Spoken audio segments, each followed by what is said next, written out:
വ്യക്തിജീവിതത്തെക്കുറിച്ചും ദാമ്പത്യ ബന്ധത്തിലുണ്ടായ പ്രശ്നങ്ങളെക്കുറിച്ചും തുറന്നു പറയുകയാണ് സിനിമാ സീരിയൽ താരം വീണ നായർ. ഭർത്താവിൽ നിന്നും അകന്നാണ് കഴിയുന്നതെന്നും എന്നാൽ നിയമപരമായി തങ്ങൾ വിവാഹമോചിതരായിട്ടില്ല എന്നും വീണ വെളിപ്പെടുത്തി. എന്റെ മകൻ സന്തോഷവാനാണ്. അവൻ ഞങ്ങളെ രണ്ടുപേരെയും മിസ് ചെയ്യുന്നില്ല. കണ്ണൻ വരുമ്പോൾ അവൻ അദ്ദേഹത്തിനൊപ്പം പുറത്തു പോകാറുണ്ട്. അവൻ അച്ഛന്റെ സ്നേഹം കിട്ടുന്നുണ്ട്. എനിക്കൊരമ്മയുടെ സ്നേഹം മാത്രമേ കൊടുക്കാൻ പറ്റൂ. അച്ഛന്റെ സ്നേഹം കൊടുക്കാൻ പറ്റില്ല. അത് അവന് അദ്ദേഹത്തിലൂടെ ഇപ്പോഴും കിട്ടുന്നുണ്ട്. ഞങ്ങൾ തമ്മിലുള്ള പ്രശ്നം അത് ഞങ്ങൾ തമ്മിലുള്ള പ്രശ്നം മാത്രമാണ്. എല്ലാവരുടെയും ജീവിതത്തിൽ എല്ലാ കാര്യത്തിനും അതുപോലൊരു ഫുൾ സ്റ്റോപ്പ് ഉണ്ടായിരിക്കും. അതുപോലൊരു ഫുൾ സ്റ്റോപ്പ് ഇക്കാര്യത്തിലും ഉണ്ടാകും. അതങ്ങനെയാണ് എന്നുള്ളത് വൈകാതെ അറിയിക്കും. അദ്ദേഹത്തിന്റെ പോസ്റ്റ് ഞാനും കണ്ടിരുന്നു. അതിനുള്ള എല്ലാ അവകാശവും അദ്ദേഹത്തിനുണ്ട്. മറ്റൊരു സ്ത്രീയാണ് അദ്ദേഹത്തിന് ശരിയായി തോന്നുന്നതെങ്കിൽ ഞാൻ എന്ത് പറയാനാണ്? നേരത്തെയൊക്കെ ഇങ്ങനെ ചോദിക്കുമ്പോൾ ഒരു ബുദ്ധിമുട്ട് വരും. എനിക്കൊരു മകനുണ്ട്. അവന്റെ കാര്യങ്ങൾ നോക്കി നടത്തണം.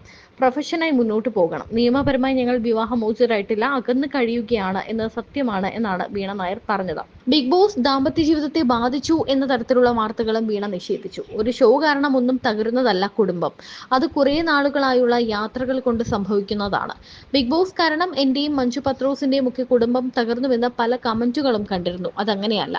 താൻ നേരിടുന്ന ബോഡി ഷെയ്മിങ്ങിനെ കുറിച്ചും വീണ നായർ പറയുന്നുണ്ട്. ചേച്ചിയുടെ പല ഇന്റർവ്യൂസിലും ചേട്ടനെ പറ്റി നല്ല രീതിയിൽ തന്നെ ചേച്ചി ഇപ്പോഴും നല്ലതേ ഉള്ളൂ എനിക്ക് കമന്റ് ചെയ്തിട്ടുള്ളൂ. പക്ഷെ പിന്നീട് ആ റിലേഷൻഷിപ്പ് മുന്നോട്ട് പോയതുമില്ല. ആക്ച്വലി എന്തെങ്കിലും ചേച്ചിക്ക് പറയാനുണ്ടോ? എന്തെങ്കിലും പറയാനുണ്ടോ എന്ന് ചോദിച്ചാല് ഒറ്റൊരു കാര്യം പറയാനുള്ളൂ. നമ്മൾ ആരായിക്കോട്ടെ, നമ്മൾ റിലേഷൻ തുടങ്ങുന്നതും കല്യാണം കഴിക്കുന്നതും എല്ലാം ഇത് നിർത്താൻ വേണ്ടിയിട്ടോ ഡിവോഴ്സ് ആകാൻ വേണ്ടിയിട്ടോ അല്ല. പക്ഷെ സാഹചര്യങ്ങൾ കൊണ്ടോ അല്ലെങ്കിൽ എന്തെങ്കിലും പ്രശ്നങ്ങൾ കൊണ്ടോ നമുക്ക് മുന്നോട്ട് പോകാൻ തീരെ പറ്റുന്നില്ല എന്ന് തോന്നിയാൽ നമ്മൾ അത് പതിയെ വളരെ ഗ്രാജുവലി അല്ല ഒറ്റയടിക്ക് ബായ്, മറ്റേ ഇംഗ്ലീഷുകാരൻ മറ്റേ കോഫി കുടിച്ചിട്ട് ബായ് പറഞ്ഞു പോകുന്നത് പോലെ നമ്മൾ 8 വർഷം ഞാൻ എൻ്റെ ലൈഫിൽ എൻ്റെ കൂടെ ഉണ്ടായിരുന്ന ആളാണ്.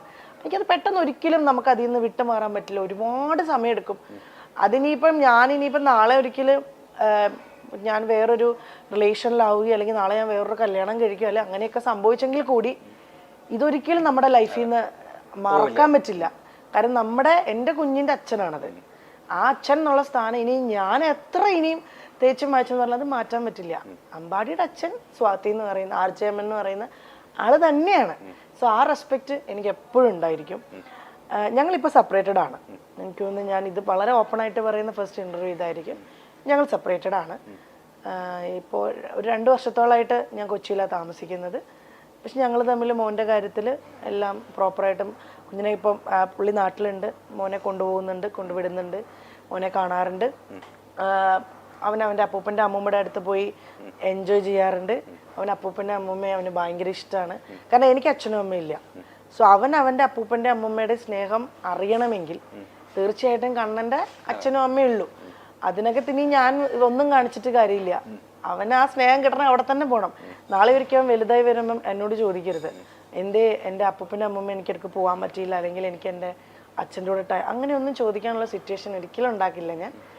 ഇപ്പം ഞാൻ എൻ്റെ മോൻ്റെ കാര്യങ്ങളെല്ലാം നോക്കി വളരെ ഹാപ്പിയായി അവന് വേണ്ടിയിട്ട് മാത്രമായിട്ട് സ്റ്റാൻഡ് ചെയ്ത് ജീവിച്ചുകൊണ്ടിരിക്കുകയാണ്. ഇപ്പോൾ നല്ല ഹാപ്പി ആയിട്ടാണ് ഭഗവാൻ അനുഗ്രഹിച്ചിപ്പോൾ പോകുന്നത്.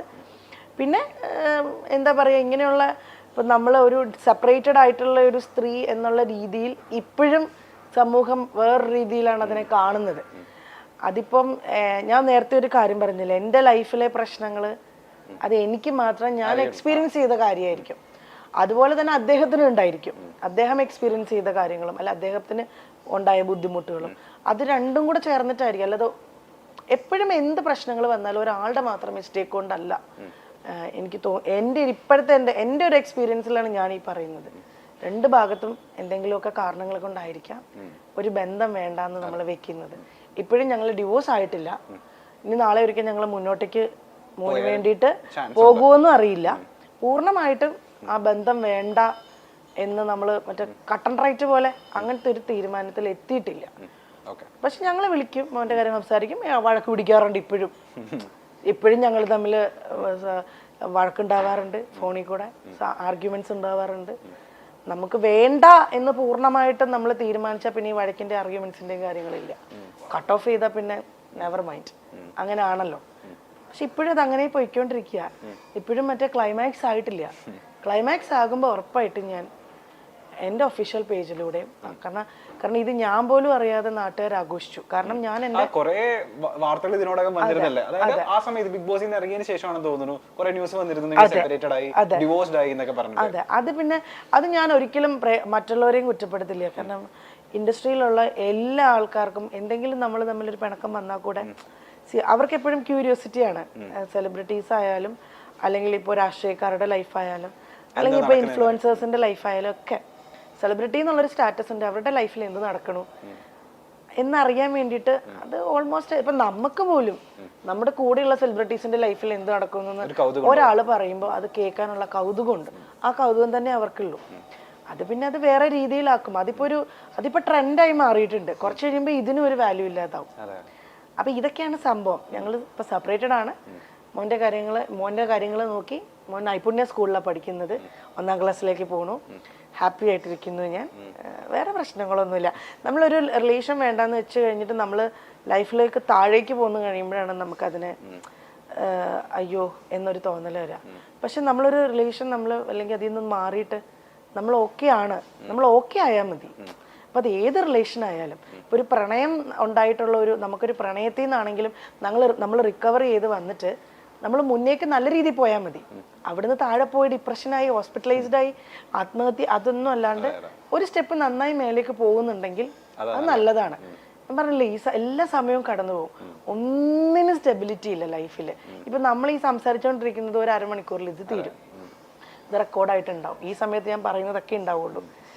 ഞാൻ പറയല്ല, ഞാൻ ഇപ്പൊ പറയുന്ന കാര്യങ്ങളും എൻ്റെ നിലപാടുകൾ നാളെ ഒരുപക്ഷെ മാറിയേക്കാം. ഞാൻ ഇപ്പോഴും പറയുന്നത് എടുത്തു പറയണു. ഞാൻ ഇപ്പൊ പറയുന്ന ഈ കാര്യങ്ങളൊക്കെ നാളെ ചിലപ്പോൾ ഈ നിലപാടുകൾ മൊത്തം മാറിയേക്കാം. കാര്യം മനുഷ്യരാണ്. നമ്മൾ ചിന്തിക്കുന്ന പോലെയല്ല നമ്മുടെ ലൈഫ് പോകുന്നത്, നമ്മുടെ എക്സ്പീരിയൻസ് പോകുന്നത്. നമ്മുടെ എക്സ്പീരിയൻസിലൂടെയാണ് നമ്മൾ പല കാര്യങ്ങളും തീരുമാനിക്കുന്നത്, അല്ലെങ്കിൽ പറയുന്നത്, അല്ലെങ്കിൽ പ്രവർത്തിക്കുന്നത്, ചെയ്യുന്നത് എല്ലാം. അതുകൊണ്ട് നിലപാടുകൾ മാറ്റം ഉണ്ടാവും. ഇപ്പോഴത്തെ എൻ്റെ നിലപാടിൽ ഞങ്ങൾ രണ്ടുപേരും ഹാപ്പി ആയിട്ട് സെപ്പറേറ്റഡ് ആയിട്ട് ജീവിക്കുന്നു. മോന്റെ കാര്യത്തിൽ രണ്ടുപേരും ഹാപ്പിയാണ്. അവൻ ഹാപ്പിയാണ്. അവൻ്റെ അപ്പൂപ്പൻ്റെ അമ്മ അടുത്ത് പോകുന്നുണ്ട്. അത് ഹസ്ബൻഡിൻ്റെ അമ്മയുടെ വീട്ടിൽ പോകുന്നുണ്ട്. ഹസ്ബൻഡിൻ്റെ കൂടെ വരുമ്പം ട്രിപ്പ് പോകുന്നുണ്ട്. മോനെ അതുപോലെ തന്നെ പോയി. ഞങ്ങൾ തമ്മിലുള്ള പ്രശ്നങ്ങൾ മാത്രമേ ഉള്ളൂ. അത് മോനെ അഫക്റ്റ് ചെയ്യാൻ ഞാൻ സമ്മതിക്കില്ല. അത് എന്റെ തീരുമാനം. ചേച്ചി വീട്ടിലിടാനുള്ള സാധനം അമ്മച്ചിനെ അറിയാൻ പറ്റില്ല. വീട്ടിലിടാനുള്ള സാധനം കാണിച്ച് അമ്മൂച്ചിനെ ചീത്ത പറയുന്നത്. അമ്മച്ചനെ അങ്ങനെ അമ്മച്ചൻ നല്ല ഗുഡ് ബോയ്യാ. ഋഷി പോലെ കാണിച്ചത്. അമ്മച്ചൻ നല്ല ഗുഡ് ബോയ് ആട്ടോ. അമ്മ എങ്ങനെയുണ്ട്? വീട്ടിൽ എങ്ങനെയുണ്ട്? ഭയങ്കര ദേശക്കാരിയാണോ? പണ്ട് ജിമ്മിൽ പോകാറുണ്ടായിരുന്നു. ഓ, നീ എന്താ ബന്ധമുള്ള ജിമ്മിന് പോകാറ്? അമ്മ തല്ലാറുണ്ടോ? അമ്മ വടി എടുത്ത് കൈ കൊണ്ട് തല്ലാറുണ്ടോ? പിച്ചാറുണ്ടോ? അമ്മ ഏറ്റവും കൂടുതൽ ദേഷ്യപ്പെടുന്നത് എന്തിനു വേണ്ടിട്ടാ? എങ്ങനെ ദേഷ്യപ്പെടുന്നത്? അങ്ങനെ അവനെ ദേഷ്യപ്പെടാൻ മാത്രമുള്ള വലിയ ഒരാളോട് ഷെയർ അത് നല്ല കാര്യമല്ലേ? അത് നമുക്ക് മിടിക്കുക അമ്മ ആ കാര്യത്തിൽ. പിന്നെ പോട്ടെ, അമ്മയുടെ ഏറ്റവും ഇഷ്ടപ്പെട്ട സംഭവം എന്താ? ക്വാളിറ്റി എന്താ? അമ്മയെ പൊന്നെ എന്തുകൊണ്ടാ ഇഷ്ടം? അത് അമ്മയുടെ കുഞ്ഞായി ജനിച്ചു. മോനായിട്ട് ജനിച്ചോണ്ടാന്ന്. അടിപൊളി. പിന്നെ ഒന്നുമില്ല. അമ്മയുടെ ഒട്ടും ഇഷ്ടമില്ലാത്ത കാര്യം എന്താ? ദേഷ്യപ്പെടുത്തായിരിക്കും. അമ്മ എപ്പോഴും ദേഷ്യപ്പെടുവോ? ഇടയ്ക്ക് ഭയങ്കരയാണോ അമ്മ? പാവണോ? കുഴപ്പമില്ല. ഞാൻ ഈ കുരുത്തക്കേടൊക്കെ കാണിപ്പോ അമ്മ ഞാനത് ചെയ്യാതിരിക്കാൻ വേണ്ടി അമ്മയെ ഇപ്പുറത്ത് വന്നിക്കോ, ചേട്ടൻ കിട്ടുന്നില്ലെന്ന് നിന്നെ. അങ്ങനെയൊക്കെയാണ് കാര്യങ്ങൾ. ഇപ്പൊ എത്ര ക്ലാസ്സിൽ പഠിക്കുന്നത്? ഇവിടെ ഒന്നോ എത്ര ക്ലാസ്സിൽ പഠിക്കുന്നത്? ഒന്നിലാവാൻ പോകുന്നു. ഏത് സ്കൂളാ? ഏത് സ്കൂളിലാ? നൈപുണ്യയിലല്ലേ? നൈപുണ്യയിലെ ഫ്രണ്ട്സ് ഒക്കെ ഒന്ന് ചോദിക്കാറുണ്ട്, അമ്മ ഫാൻ ആണല്ലോ, അമ്മയുടെ ചോദിക്കുന്നുണ്ടോ? അമ്മയുടെ ഫാൻ ആണെന്നൊക്കെ പറയാറുണ്ടോ? കുഞ്ഞുകുട്ടികളല്ലേ, അറിയില്ലായിരിക്കും അല്ലേ? ചോദിക്കാറുണ്ടോ? മുട്ട നീ എന്നോട് ഇതുവരെ ചേച്ചിക്ക് അറിയില്ലായിരുന്നോ? എന്നോടൊന്നും ഇതുവരെ പറഞ്ഞിട്ടില്ലല്ലോ. ഓ, ഇങ്ങനെ വല്ല ഇന്റർവ്യൂ പറയാൻ വേണ്ടി ഞങ്ങൾ വെച്ചിരുന്നതാണ്. പോലെ അടിപൊളി കേട്ടോ.